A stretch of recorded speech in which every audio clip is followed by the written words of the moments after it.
Yeah. And now, our feature presentation.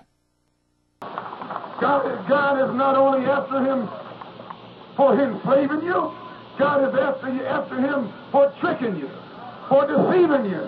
God is after him. God is the one that's making his ships sink in the sea.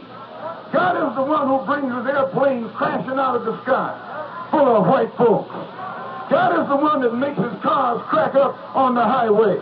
God is the one that's giving polio to his little children and making his senators die with heart attacks. That's the work of God. Those are blessings from God. That's the reward that God has given him for the evil that he has done.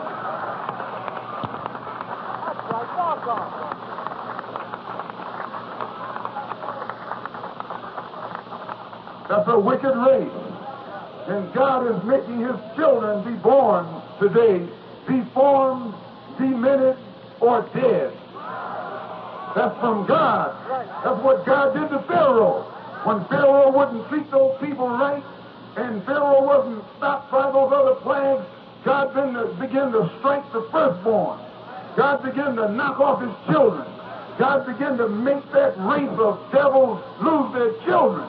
And when they saw their own little babies dying, and their senators dying, and their congressmen dying, and their former presidents dying, and their big shots falling out, then they knew that there was a God trying to separate those people from that wicked slave master. And just as it was in those days, it's the same way today. It isn't you who's after the white man. God is after the white man. It isn't communists that's after the white man. God is after the white man.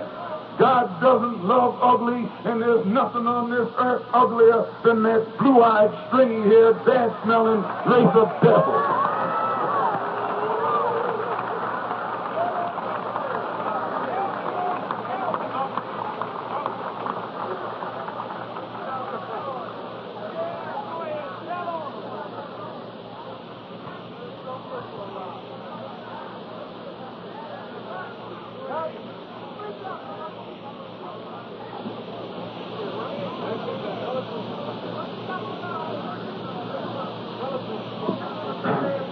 Has the government's efforts to drive you with token integration made your plight better or worse?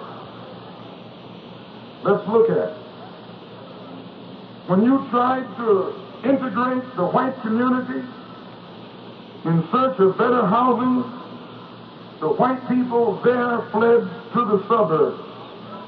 And the community that you thought would be integrated soon deteriorated into another all-black slum. What happened to the liberal whites?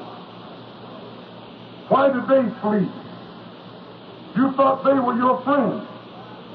And why did the neighborhood deteriorate only after you moved in?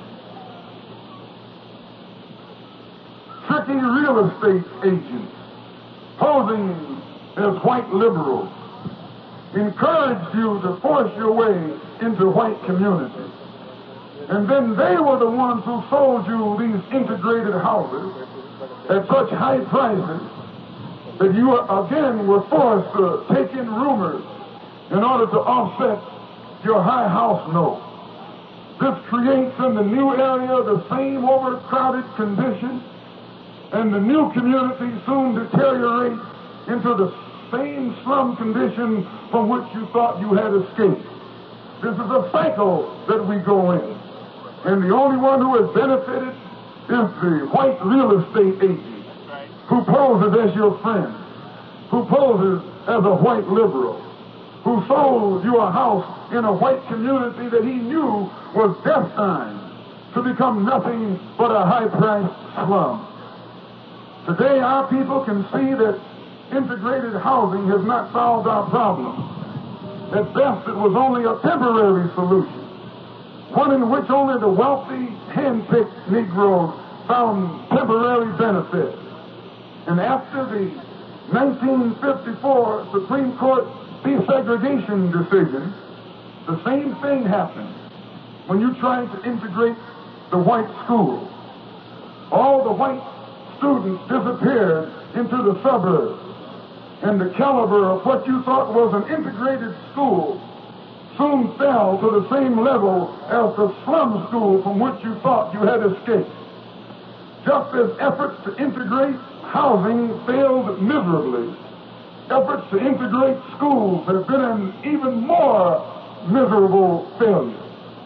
Having failed to get integrated housing and integrated schools, now the Negro leaders are demanding integrated jobs, which means they are demanding a certain quota or percentage of white people's jobs.